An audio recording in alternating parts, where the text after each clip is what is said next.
KTUI, I'm Mark Perry. KTUI time is 10:05, and the current temperature is 77 degrees. I'm Sam Scott for KTUI.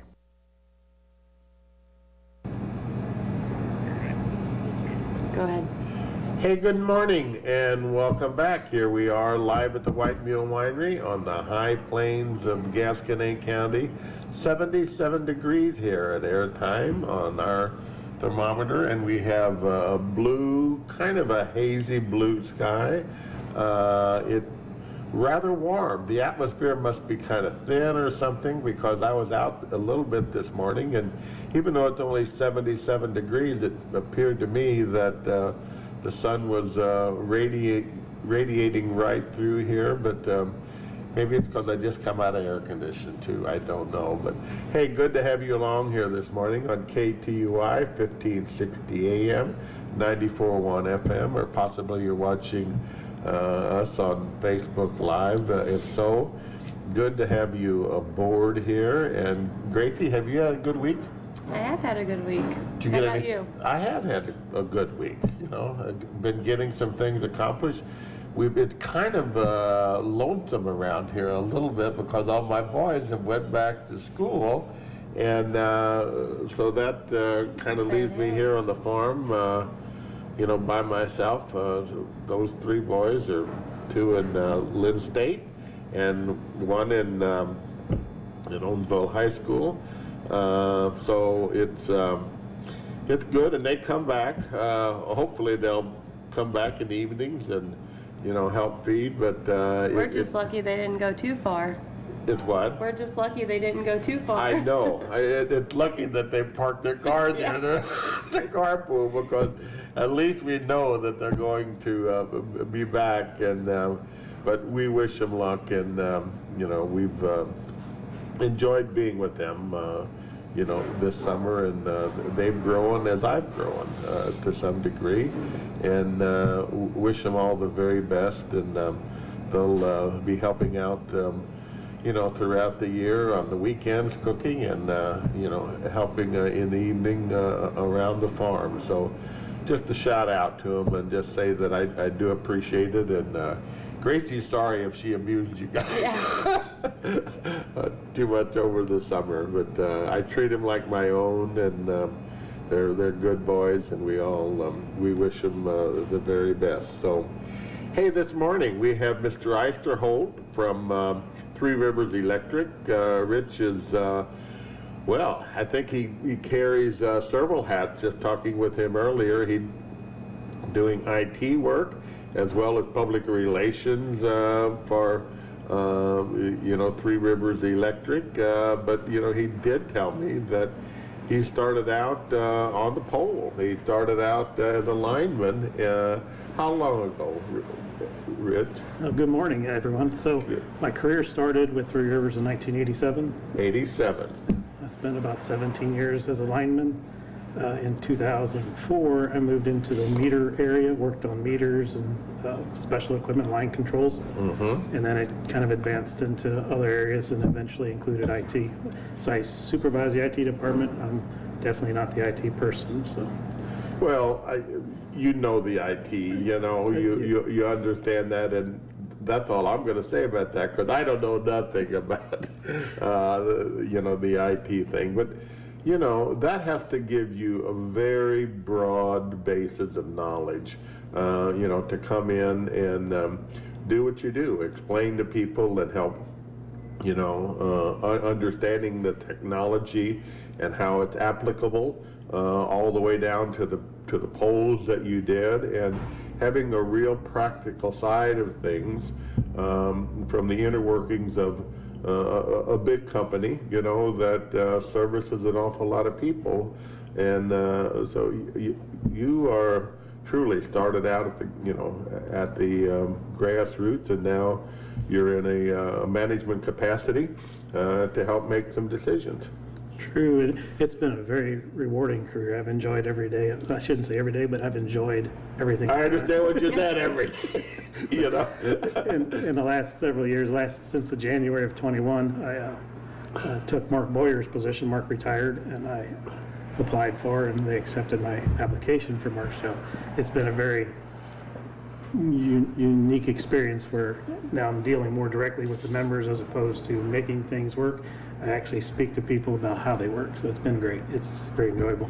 And Mark was a guest here numerous times, both on the radio here and also frequent dinner at the winery when he had the opportunity, and actually had a history with Mark going way back when I was in politics. He did a lot of work in Jeff City, and got to know him in regard to that. And the electric co-ops are very held in high esteem in Jefferson City, because Missouri is rural, and the co-ops basically have a lot of representation, from the rural areas, as they should, when it comes to policy making decisions and those particular things. And you all are here to serve and do that extremely well, in my opinion.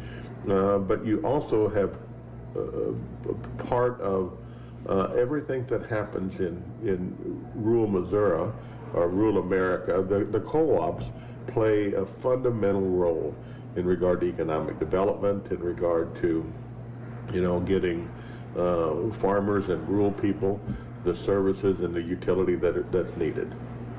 So it's a good thing. It's a good mix, and that said, I know that those opportunities also create some challenges, because we have a lot of influx of people, that come in, to our area. And when I was county commissioner, I had somebody come in one time and said, well, we moved out here, and can you imagine, Charlie, that they don't even have street lights out here? Well, you guys got to deal with those things too. We do. There's different perceptions, and we're membership based, so everybody is a member of the co-op, member owners, so they own the business, the electric utility. They have 9 representatives on the board of directors that guide the policies that we follow. So, and everybody has different feelings, but in general, we try to serve, provide for the needs and accommodate a lot of wishes. There's some things we just can't do, but there are a lot of things that we can do, and we try. Yeah, and you've been around a long time. My forefathers have been here, and remember, my father remembers the first poles that was put in, and my oldest brother remembers the first light, that was put in the house. So you've been a partner, in the rural areas, for a long time. And right now, in my opinion, Rich, that paradigm or that situation is changing at a radical rate. We're looking now at not only turning the lights on, and heating our homes, but we're going to rely on electric for just about everything that we can fathom, if the future is going to work out like it appears to. And technology has changed. And when the first light bulb came on, it was a light bulb, maybe a refrigerator. The dairy farms were really appreciative because they could now milk cows with a machine. We had one of them too. So we went from that era where it was vitally necessary for survival to today where everything is electronic or electrically connected. So between your toasters can now talk to the internet, which I thought was just the craziest thing ever, but they rely on electrical connection to do all that. So a lot of things have progressed from milking cows into running the computers and charging our smart devices, et cetera. So it's been an enormous transformation, amazing transformation from where we were to where we are. Yeah, and where are we going? And where are we going? True. It's every day a new technology develops, a new process, a new something develops that requires electric. So in the past, when you looked at evolution, machines, equipment stayed for years. Your television from the 70s probably lasted 30 years or 50s. You'd watch the same TV for years, and today it's about 5. A new model. Isn't that amazing? It is, yeah. And that just in the televisions, that technology advance, it's kind of like an exponential increase in what you can do. So where we were, it took this many years, and where we are today, the next evolution is just down the road. It's amazing.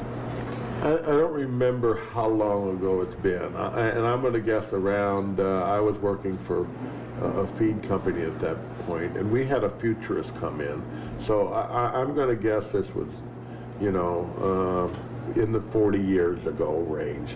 And this futurist, you know, talked about knowledge and technology and how that was going to change. And he said, I want you to think about what knowledge we have today, okay, and what knowledge that all humans have put together from the beginning of time since it was written down or you know, internalized, or all that knowledge we have today. And in 10 years, that's going to double. And then in 10 years after that, that's going to quadruple, and so on until we are today, where the knowledge and the information that we have even 5 years ago has more than doubled, you know what I'm saying, to what we know now. Exactly right. It's amazing. I seen one futurist in my career, and it was 2015, and he had a large presentation. He was a Google engineer and Yahoo engineer, and now he's an engineer for himself to sell his engineering talent. But he asked the crowd, how many people have an iPad? And about 3/4 of the crowd raised their hand. He said, do you realize the iPad was invented in the late 2011? So from late 2011 until mid 2015, it's amazing how it proliferated, how it just took over. And today that's a mobile device that almost not everyone, but of some sort, phone, iPad, or something, people carry and get their information from. It's just, we went from I had a corded phone through 2009, somewhere in there. My phone was still a corded device. And 2011, by then we were on cell phones only and iPads for our information, no computers in the house. It came so fast, you didn't even realize what was happening. When I was in the feed business, I had a bag phone, you know, in the car or whatever, and it was really good technology back then because, you know, we could get on the phone after the day and call our orders in and get the feed truck back there in a day or two, you know what I'm saying, other than any other way of doing it. So it was a piece of technology that, you know, helped us an awful lot in regard to the service, and that's just the way that it is today. I mean, only it's on super speed, you know, and sometimes I wonder if that might be part of the reason the supply chain is in trouble, because everybody decides they need something yesterday, you know. Exactly right. Yeah, it's something happened for the supply chain for sure. You know, and it's hard to grasp on these things because even the boys I was talking about earlier, we went earlier this summer to pick up something, and they some concrete farms. We were going to do some work on a build on the barn here, and we were riding together, and you know, had, you know, a V10 truck and that we got at the farm, and you know, the trailer, and we got to talking about, you know, electric vehicles, and you know, and they said, oh no, I mean, and they're farm boys, they're big trucks, you know what I'm saying, they like the big engines and the big blocks and The fun you stuff. know, all of that kind of stuff. And I said, well, you know, you're going to have to get used to electric vehicles, boys, because they're coming. And they said, no, we ain't never going to drive one of them things. And I said, you know, you redneck boys, I want to tell you something. Yeah, as soon as Tesla, and I just picked that up, as soon as Tesla, you know, has a pickup truck that creates 1,000 horsepower, you know, and you can drive that for 30% of the cost, you know, down the road, every farm boy in the world is going to have one of them things because it is all about power, you know. It is all about pulling that trailer out from underneath you. And you know, now, but even those, you know, at that point, couldn't fathom, you know what I'm saying, how quick this is changing and what's coming into fruition, and how dramatic of a change that's going to have on all of us. It's very real, so I don't, kind of off the wall, but I look at strange things. So I looked at the number of gas stations in the United States. We have 120,000. I don't know what the average handles per gas station are, but if that's 8, that's 1 million plug-ins for cars. You can essentially go in, fuel 1 million cars simultaneously. So in the electric world, they're creating these charging stations. There's going to be, per this Inflation Reduction Act and the ARPA funds, or Build Back Better, I'm not sure exactly, but between the two funds the government just created, there'll be a charging station every 50 miles on the interstate and national highways.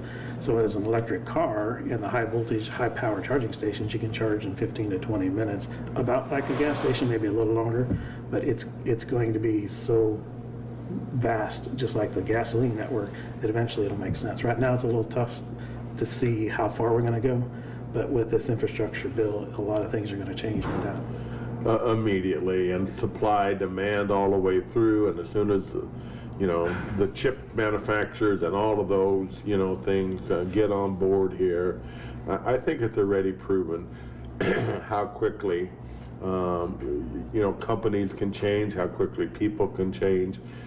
If there's a multi-reason for them to do that, and yes, you know, few people are going to sit out here in the country, in all honesty, you know, Rich, and say, I'm going to change to electric because it's green. You know what I'm saying? I mean, that's not that people don't think about that, you know what I'm saying, but that's not going to be an absolute reason for them to change immediately. But when cost and your pocketbook is concerned and the reliability is there, those changes will be made very, very, very quickly. That's true, and I'm kind of a value person, so I can, if it costs me more, I can't get there with an electric car, I'm not going to do it.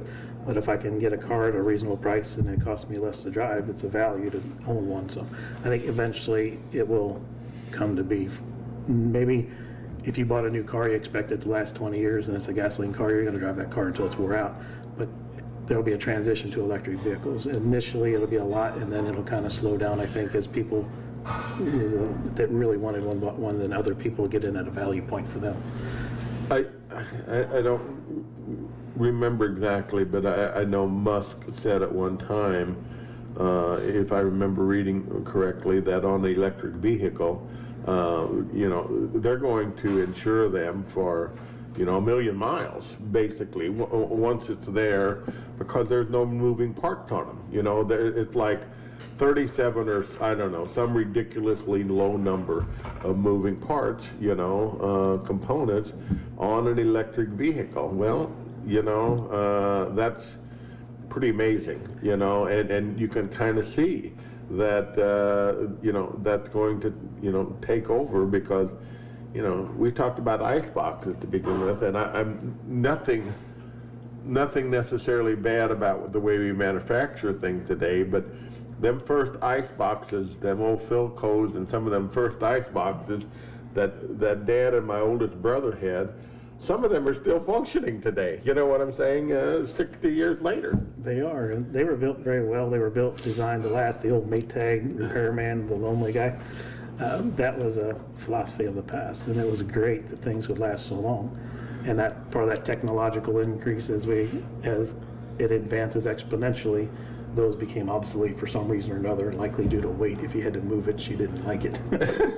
Right. We had the old Philco that lasted forever. I remember that huge thing, and it sat on the back porch, and I swear the floor was sagging. Yeah, it is true. They lasted forever, and today things change so fast.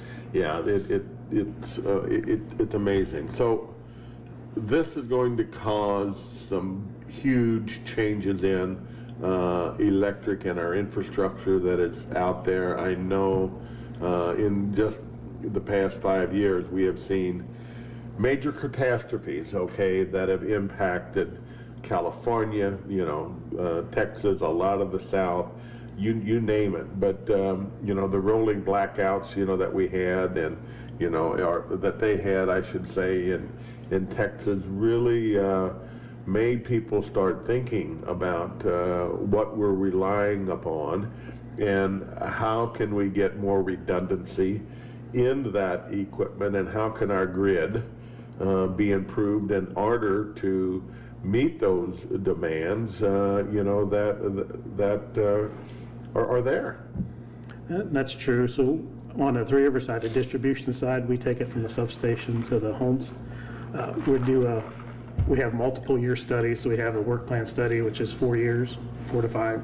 Then we have an intermediate plan that's 5 to 10. Then we have a long range plan that's 20. So we try to anticipate growth out as far as we can. And we look at our current load whenever we do our 4-year work plan, that designs lines that need to be upgraded today. So this line is necessary to be upgraded. And when we look at the size of the new line, we try to anticipate 30 to 40 years out how big the line needs to be to accommodate the growth.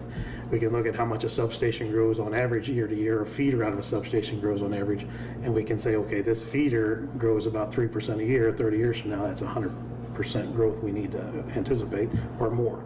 So they try to make the growth, the size of the line last as long as the hardware itself will last, about 50 years. And those are, mathematical, calculation based on history and based on whatever blue sky thought, that you can look at in regard to what those futuristic needs are. I mean, you got town of Rosebud, growing a little bit outside, and but things that we're looking at just right now with natural gas, okay, and propane being as what it is. How much of a shift do you kind of consider is going to happen in the next few years when new furnaces, are put in? I mean, I would double, triple think, putting in, other things when, the technology now for ground loop systems, are there, and yes, a huge investment. They're a huge investment to start with. There's no question about it. But 5 years down the road, 10 years down the road, what's propane, what's natural gas, what's fuel oil going to be, and is that a reasonably good investment? It is very scary. Like say, the ground loop systems are very expensive up front. Probably a future-proof technology that'll be here a while. Fossil fuel furnaces, I think from the sound of things, the government is not really fond of those. I think there might be on the chopping block, or at least they'll make them more expensive to use. So do you want stability? Electric rates are historically very stable. So do you make the investment, philosophical question, do you make the investment up front, future-proof yourself, or do you use your fossil fuel as long as you can, thinking there might be another technology? I think the geothermal, the ground loop systems will be here for quite a while. If you have one, they'll last 20 to 25 years, so you're safe for that long, and they're very efficient today. There's probably very minimal improvements to a newer technology over those. On fossil fuels, there's probably a fairly good chance something will be much more efficient. When I did a cost study comparing our electric rates to the cost of propane through a gas furnace, if a propane furnace on seasonal efficiency is about 90%, so in and out, spring, fall, winter, if it's 90% efficient, that's the equivalent to $2.19 a gallon for propane. So what we charge for electric. Say that again, I missed that. So seasonal efficiency, so propane furnaces are just like your car. Right. If it's start-stop driving, city driving, they're less efficient. Winter driving or highway driving, winter usage highway driving where they run constantly, they're most efficient.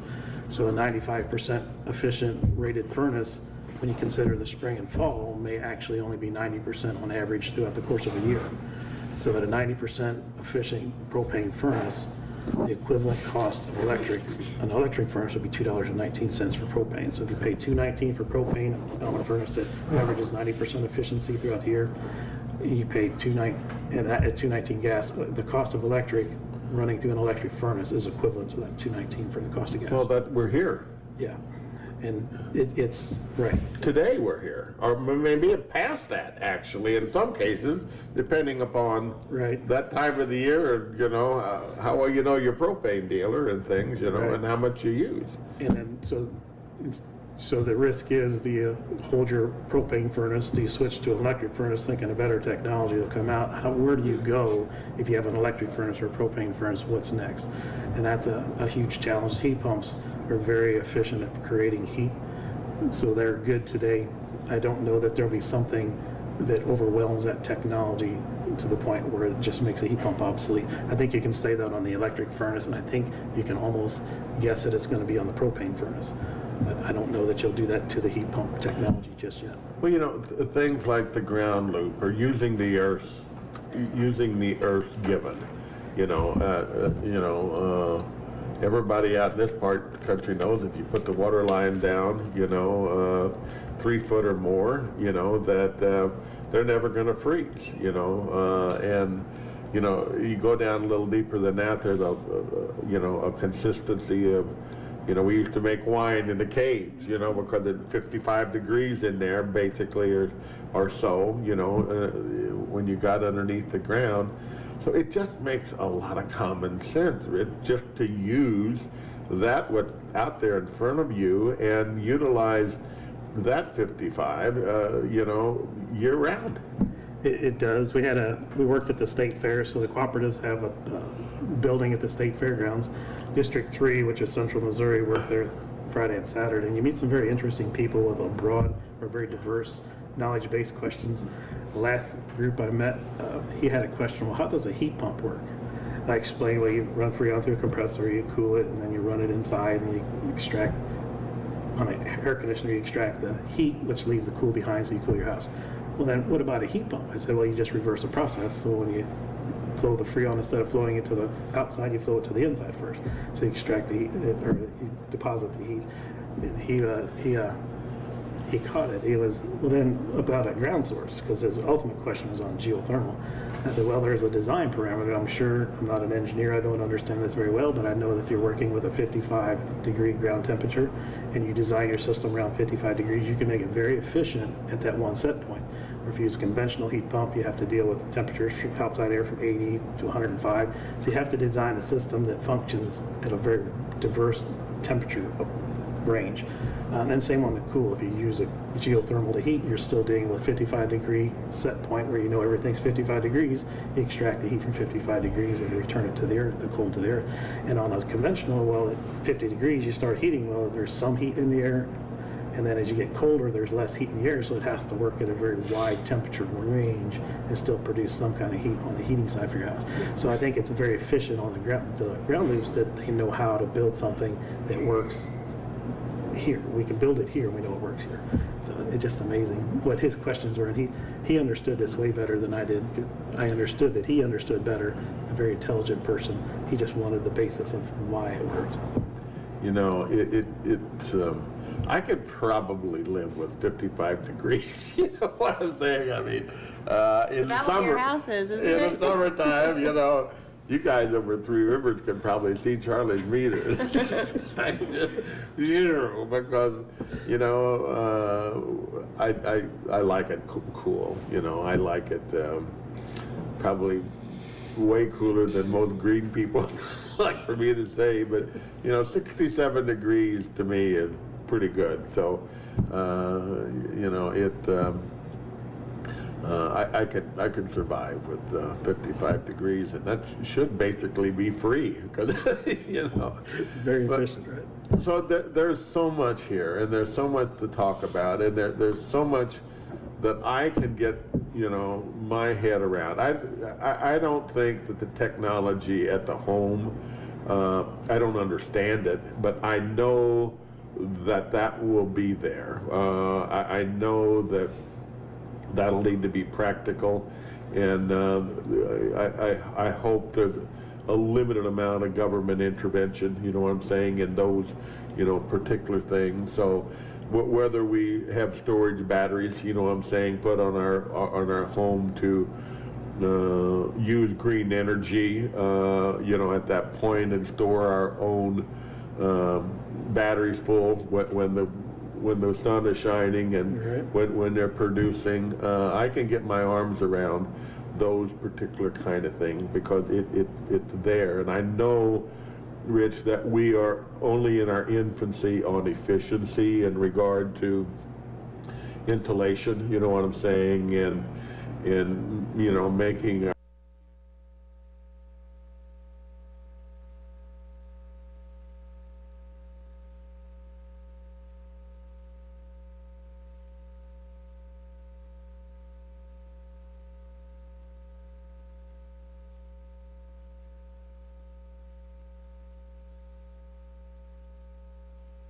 our homes, you know, more efficient. I understand those, do me, you know what I'm saying? Because these huge Ameren lines, you know what I'm saying, that run right down the road here, those huge transmission lines going to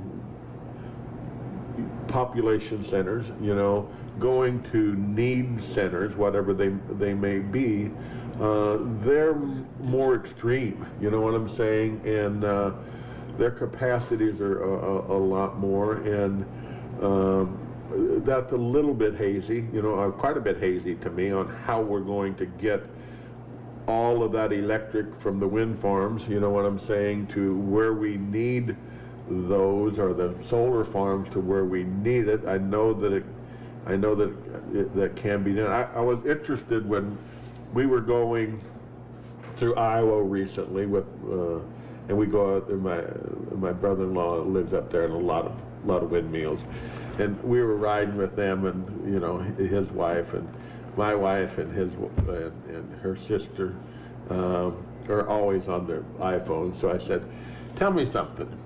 There's all of these towers there, these windmills here. How long for that electric to get from here to New York City?" And they Googled it, of course. Well, I can't say it XYZ factor the speed of light. You know, it's there. It's there before the loop goes around. That electric is already into New York City. So that's what we're dealing with here. Exactly right. And transmission is a major concern as we add more renewables to the system, windmills, solar farms, whatever, because they're originally, power plants were built. The power plants went to the substations went to the home. It was a very defined path.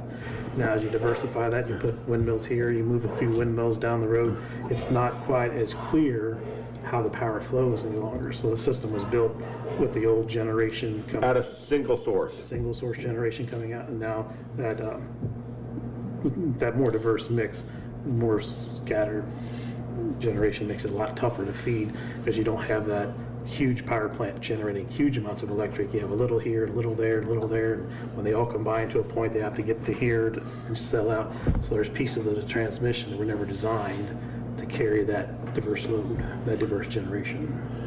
So Transmission, you're exactly right.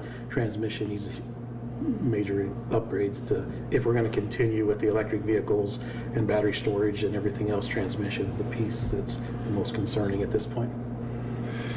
the $64 billion question, though, is generation.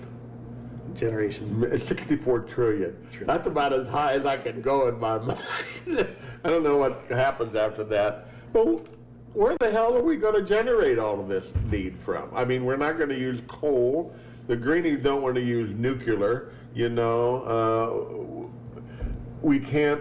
Natural gas. You know, I mean, we have an abundance of that, and that can be used for peak generating.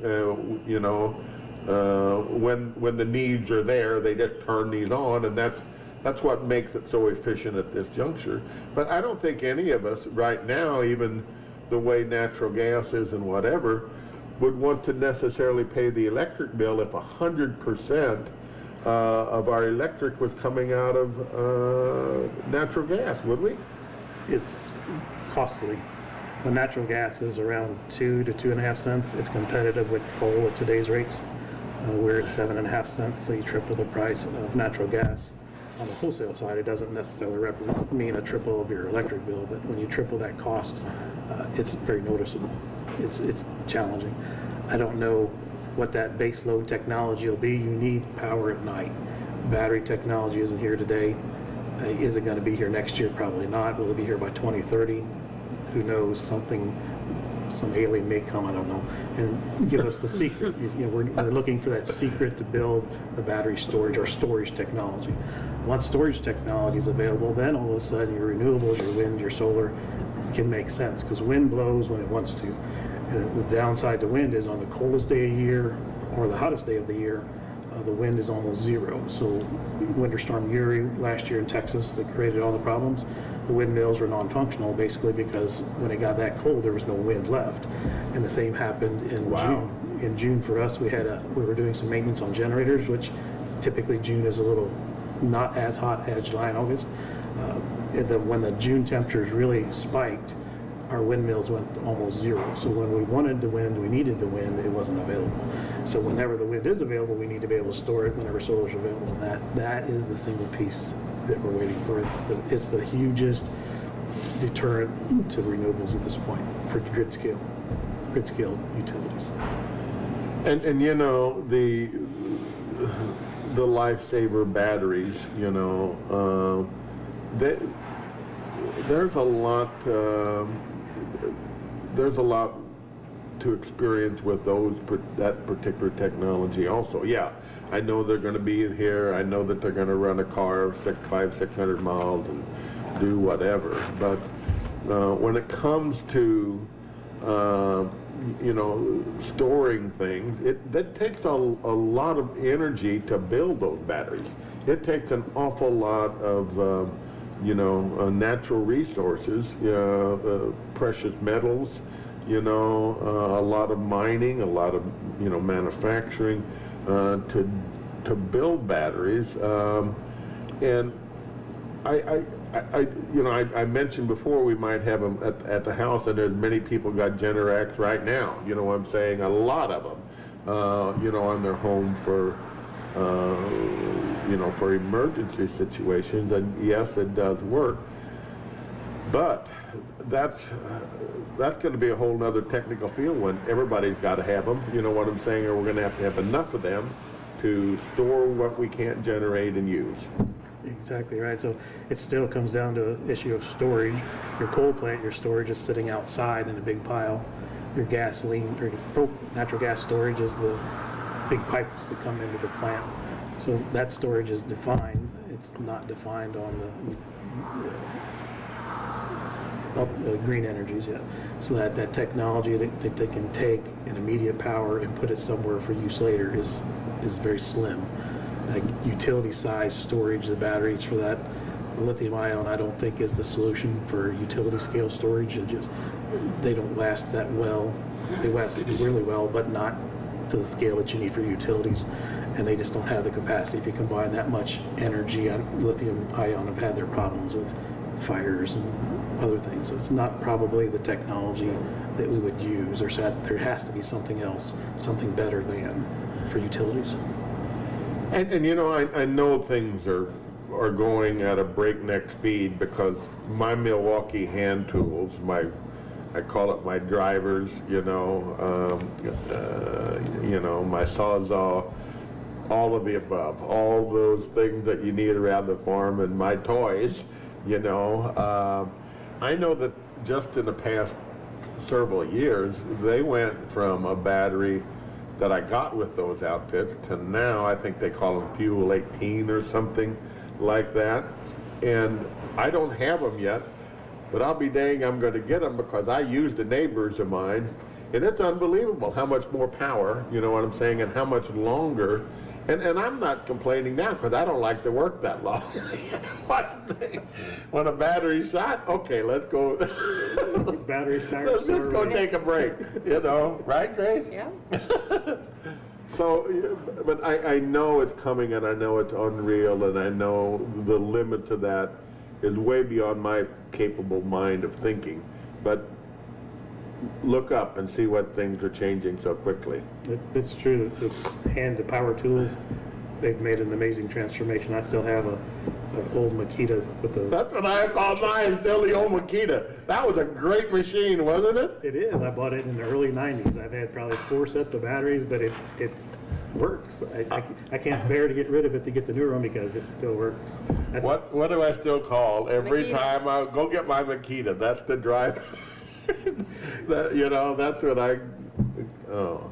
It's great tools. I'm almost avid supporter of Makita at this point. Maybe the new one's not so much, but the one I have. Well, is great. the only reason we went, because of all the other things, and locally we can get to Milwaukee, and I got the Walt stuff too, but then you got all the batteries, to do whatever. So I've kind of made that, transfer over to one battery, or one set of technology. But it's fun though to sit here and think about where we're headed and what we're going to do, because we humans don't like a lot of change, but anything that's cheaper and easier, we Germans can grab onto, right? That's for sure. That's that value. It saves us work. That's more for us. Yep, that's us. That's that's it. So just a little bit more about the generation. Do you see nuclear? I mean, we've got a very good nuclear plant here. You know what I'm saying? Run by in Missouri, at Fulton, Missouri. It's a big plant. It creates a lot of jobs, a lot of opportunity, and a lot of electric, for an awful lot of people. All of that said is that, I mean, I hate to say this, but we're way past the shelf life of when this thing was built, on how long it was going to last. Am I wrong? I mean, or conceptually, didn't they say 30 to some years or 40 years was kind of the life? Okay. I mean, not for safety or anything else, but we're still using it. You know what I'm saying? And there's newer technology out there. There is. So whenever there's a nuclear project, and there hasn't been one recently, but there's some that are ongoing, and they've started a long time ago, they're always overruns, cost overruns, and time delays. So a project that was supposed to take 10 years is at 15 or 20 years, and it just seems like that's very consistent among all those large nuclear plants. There's a newer technology. I think they're using it overseas possibly. I know it's been talked about a lot with the small modular reactors, much smaller. So Callaway plant is 1.2 gigawatts, 1,200 megawatts. The small modular reactors are about 100 megawatts apiece. So 100 megawatts in comparison, that's about what Three Rivers maximum load is in the summertime. So everybody on Three Rivers Electric, we combine all the usage at one time, it's about 100 megawatts. So that's how big one of these reactors is. And then they're modular, so you can start stacking them. So you have 100 megawatts, and then you can add another and add another. Most of it's built in a factory, and they ship it on a rail car. So it's, instead of having a site where you start pushing dirt and laying cement and pipes, most of it's built into a house. Concrete's, I haven't seen one just conceptually. Components, yes.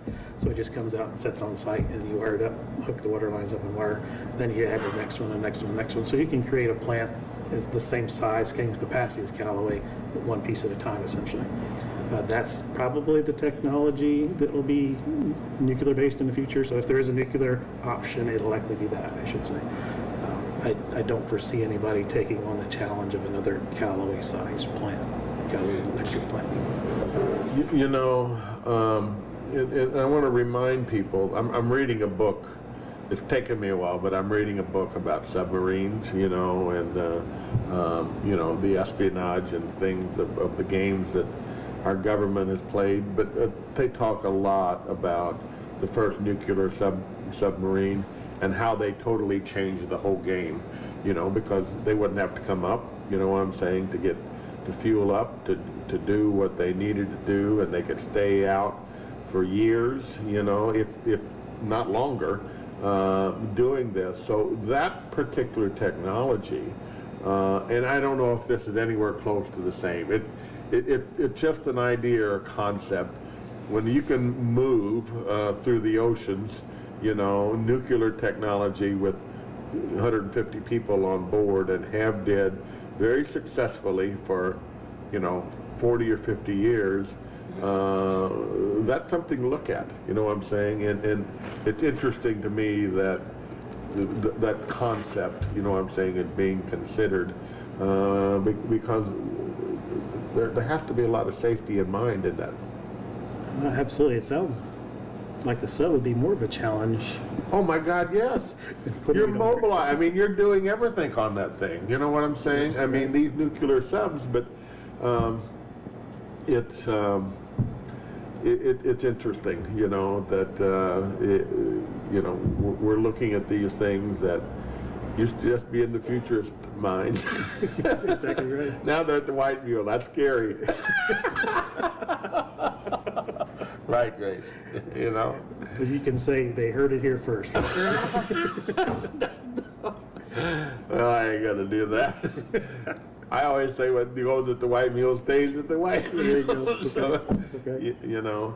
So right now you had a meeting. Three Rivers had their annual meeting, and recently, correct? Correct, August 5th. You changed some things about that. Couldn't you vote a little bit, or maybe I'm wrong there? We made so in 2019 was the last year, for years, 80-year the co-op history, we had an in-person meeting. We had a site, we would serve dinner, provide entertainment, Right. do the full business meeting, and do a drawing for prizes after the fact, after the meeting was over. 2020, of course, world changed sort of, so we had COVID. concerns, right, COVID, I'm sorry. We had the COVID concerns, didn't understand it very well, very cautious, so we transitioned everything to a drive-through. You know, face masks, gloves, protective equipment. The cars would come by, they could register, we would type everything on an iPad, and then they were registered, they would get their gift. It was an electronic gift, so it would just appear on an electric bill. Did the same thing in 21. And when we have to make plans very early in order to commit vendors, et cetera, for sites for our annual meeting. So if we were to do another in-person meeting, we needed to know early in the year, January, February, no later, probably, so that we could make all the commitments we needed if we were going to do an in-person meeting. At the time, there was another surge in one of the COVID variants. To err on the side of caution, protect everyone, we elected to go to another drive-through again this year. The first two drive-throughs, 20 and 21, we used the State Technical College facility in Lynn. Very, very good facility. And then we also used Very good school, by the way. very good school. It is. I graduated from there a few years back. A long Really? time. But they have a very good site, and we have a very close, good relationship with them, and we get to use their facility for our meeting. We also used our Brazito office, right Highway E out of Brazito. We have a large campus, flat roads, very easy to use. So we drove through members at Brazito and State Tech 19 and 20, or I'm sorry, 20 and 21. In 22, we realized when we looked at statistics, we weren't really serving the eastern area very well. So this year, we added a third site at Swiss, in the town of Swiss, next to the Reformed Church. Okay. Evangelical Reformed Church. And it showed that the members down there weren't being served very well from past meetings, because the statistics now show that they Did they embraced. engage it? We had a 50% increase in turnout Wow. in the eastern area, so they embraced the idea of having a meeting down there. So I think in the future we'll consider how are we going to do things in the future, because next year in January, which isn't that far away, we need to start committing to our suppliers, et cetera. So how are we going to commit to an eastern district, a western district, and a central district for our 3 membership areas? What are we going to do? So we're looking at it very closely. We're studying that now. Membership was very involved. We had the last 3 years were the 3 highest attendance years we've ever had. 20, we had 1,600 members. 21, we had 1,788, and then this year we had 1,661. So that was, as a percentage of membership, is about 10%, just slightly under or above. So very good participation from the membership in Yeah. drive-throughs. How do we accomplish? How do we still provide the members the meeting and keep them involved, and then still satisfy the needs of some of the members where they want more information, they want the personal touch, they want hands-on, they want to talk to people, they want to be able to ask questions. We're looking at options for 23 to see how we can accommodate a business meeting on all 3 districts and have the interaction with members at a very personal level where they can come up and ask individual questions. That's awesome. That's our challenge for next year. We've got multiple ideas. not sure what the best one is because there's some of them run tried and you don't know what's going to happen. So. I know, and there's something important about all of these things about fellowship too. You know what I'm saying? I mean, that's a, you know, but you know, it's always a challenge. You know what I'm saying? To meet everybody's needs, and you know.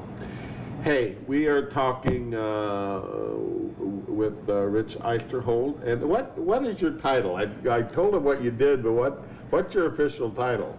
Manager of Member Services. Manager of Member Services for Three Rivers Electric, and we're going to get back with Rich in just a minute or two. But Gracie here on KTUI 1560 AM, 94.1 FM, or Facebook Live. And we're going to see what Gracie's got on her palette for today. St. John's UCC in BEM is having their fall picnic Saturday, August 27th. They will be serving from 4 until 8 p.m. Homemade sandwiches, ice cream, and pies. They will have a bake sale. Quilt auction will begin at 6, and they will have a country store as well. The Owensville Moose Lodge is having a project graduation barbecue Saturday, August 27th, starting at 11 a.m. All proceeds from the barbecue will be for project graduation. They will also have a 50-50 raffle. Plates are $12 and sandwiches are $7. Gracie talks a lot about food, and it gets me hungry right at this time of the day. They're having a giveaway Saturday, August 27th at the Bland Christian Church. Household items and gently used clothing for all ages. Doors will be open from starting at noon on the 26th. The Owensville Moose Lodge is having a breakfast Sunday, August 28th from 9 until 11 a.m. $8 a plate. They'll be serving sausage, bacon, eggs, potatoes, and biscuits and gravy. And then this weekend at the White Mule Winery, Friday night, we will be serving steak, country fried steak, beef kebabs, and grilled shrimp from 5 until 8:30. Saturday, Center Stage will be out here playing, so come out and listen to them. We will be serving pizza, wings, and hamburgers from noon until 5, and then our steak dinners after that. Sunday, we will have all-you-can-eat pan-fried chicken and roast beef from 11 until 3:30, and Dave Benson will be here starting at 1. So we have a lot of entertainment. You dancing or anything to the No. kid? Huh? So Center Stage, what's the deal with Center Stage? We're just having them out here, or the reunion? Class reunion, Okay, but everybody's but invited. it's open to the public, yes. So that'll be fun. You know, it'll be good. They put on a great show, and Dave Benson. Same with Dave Benson. Dave He's- Benson. He will be here for a birthday party, but that's open to the public That's as well. open to the public as well, and he has a following. You know, there's does. from that follow him and dance, don't they? Very committed. Yes, there's no question about it at all. Well, he's good, and we're lucky to have him. There's no question We about are. it. So, well, Mr. Eisterhold, let me tell you this: that Three Rivers did well by hiring you, because you're very, very, very qualified to be doing what you're doing. You're a wealth of knowledge, and we're lucky to have you within our portfolio to call upon for a whole lot of reasons. And I congratulate you and Three Rivers, because you're going to be very busy as the future comes ahead here, making extremely complex things simple. And I'm the opposite of that. I make very simple things complex, but you can relate to the people, and we're going to need people doing exactly what you're doing. I appreciate that. Thank you for your comments. We have a very good team, so I don't take all the credit. There's a very good team behind me that does a lot of the support work. So, and we're very committed to making sure that we serve the membership, because that is our goal, to make the membership, give the membership to fill their needs. Just a few minutes yet. I know you had your annual meeting. Anything big? I mean, I guess we're off right now. The peaks we're not concerned about much anymore, because the heat has, kind of went by the wayside. Am I wrong there? We're very capable through most peaks. We had some maintenance we were doing in June that caused some issues. All the generators are back online, so yeah, the peak's not really a concern at this point. We are typically this time of year, we have off-system sales, so we can supply all the membership within the cooperative areas and then have more energy to sell to other utilities. So that's our typical goal. Our goal was to have, we can manage our peak and sell at the same time. Does Three Rivers still do some energy audits, in regard to business or homes? We don't necessarily do the energy audit. When Mark retired, a lot of knowledge walked out the door and we're getting Yes. trained up. We can do energy assistant, we can provide energy advice. Okay. We still have a camera that we can come in and we can help you find areas that might be leaking. In general, energy efficiency relies on you keeping the air out. If you can control airflow in and out of your house, seal up the cracks, you've accomplished the biggest piece of what it takes to make your house energy efficient. So, Keep the screen door closed, kids. that's the one. I think most of my kids, and I know my grandkids, must have been barred in a barn, the door, which is good for you guys, And we appreciate those guys, that's for sure. My grandkids are the same, so I'm in the same boat. The door goes open and then you walk by and you feel the warm air coming in. Of course, Dennis and Berger and Yes. Bobby, but they both worked with you for years, and Dennis would come by and I'd see him at church or sometime, and he said, Schlottix, Three Rivers really appreciate you because there's usually lights on over here, and at the house, and things are always running because you got a lot of people around, and a lot of employees. It just happens that not every light gets turned off like maybe we should. But I think it's a good security system, in all honesty. It is, it's great. We want to be your partners. We like you to use your electric as you need it, and if you want to leave it on at night, that's great. Mr. Eichholt, tell my friends at Three Rivers, thanks for everything that they do. Thanks for being there, 7/24, 365, even in weather situations that make it all worthwhile. And those linemen, as you are one of them, my hat's off to them, because if we don't have a catastrophe here at hand, my bet is that Three Rivers are somewhere, when they got big catastrophes, your linemen go there to help out and to share that responsibility in getting everybody back online. They're really good crew, about it, a lot of good guys, and very dedicated to what they do, and they're willing to go anywhere to help anyone, that's for sure. They are. Thank you, and good to have you, and you're invited. We need to do this more than once. We need to put you back on consistently if you don't care. This is great. I enjoyed this. A lot of fun, actually. I appreciate your time. This was a great experience for me, too. This is my first radio show. So. Can't believe that, because I told you you would like it. I told you you'd be a given, and you are. So I appreciate you, and I appreciate you. Thanks for being here today. I think it was a great show, and Three Rivers always services above and beyond, and I appreciate them, and everybody that is out here in the rural area know the importance of going to the light and turning it on. So next week we will be back, good Lord willing. Have a good week. Enjoy this weather. The fairs are over, and it's time to get in that school routine. Football's on the agenda, and that's all good, so. And how about them Cardinals, by the way? Kind of been watching them myself a fair amount. So they're ahead, and you are too. Good to have you today, and good Lord willing, we'll see you next week. Thanks for being along. Thank you.